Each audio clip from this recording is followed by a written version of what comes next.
This is your professor, Dr. Eric Mortensen, and I'm going to talk a bit about creating a refutation paragraph.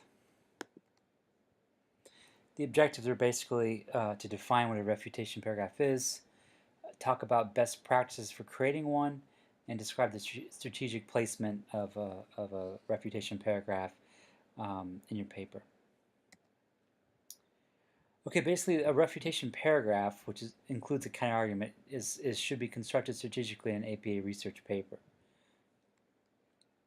Four main components of a refutation paragraph are 1. Introducing the opponent's argument, 2. Acknowledging its valid parts, 3. Transitioning back to your own position, and 4. Adding a concluding sentence. So it basically follows a body paragraph format. It's just a sort of a special condition of a body paragraph. So basically what you want to do is you want to introduce your opponent's argument, contextualize the opposition, discuss quickly the positives of the opposing author reaches in a respectful way. Again, don't make a straw man argument. Don't make something that's too easily attacked. And obviously you want to be faithful to the person's argument. You don't want to just lie about what they're saying. Again, don't forget the tear structure. So some ways of doing this to start off with is acknowledging what's valid. Granted that the author says this, the author is justified in saying that. Those who agree with this perspective are right in that. And then you basically say what you sort of agree with in the counter argument. But obviously you don't want to just let that counter argument stand, because then it's going to undermine your own thesis.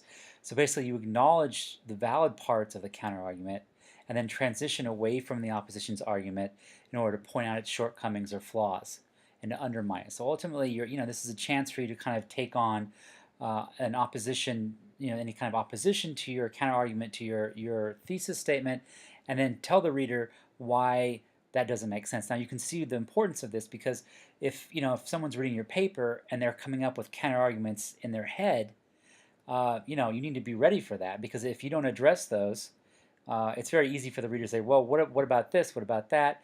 So if you can kind of head that off to the past by saying, although some people might think this is why, let me tell you why that doesn't really hold.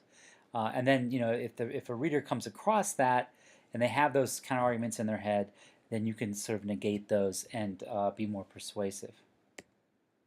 So this again, the structure of going back to your original position.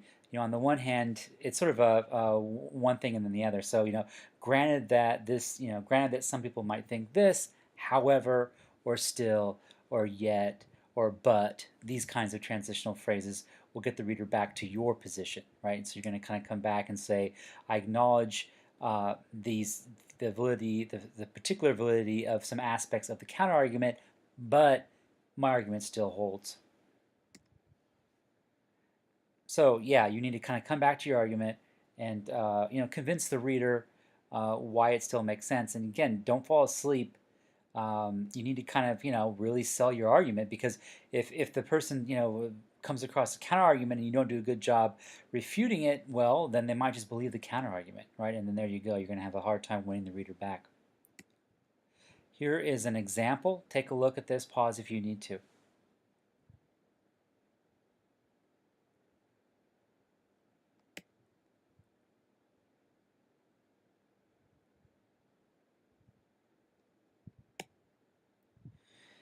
In terms of placement, you can do this kind of anywhere you want, as much time as you want. You don't want to do it too much, obviously, because it undermines your ability to kind of present your own thesis.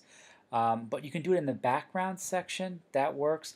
But maybe the best place is in the alternative solutions, right? So when you start addressing alternative solutions, you can say, well, look, hey, this is what some people think. However, it's not going to work for this reason. Let me tell you what will work. If you have any questions, please contact me, and good luck.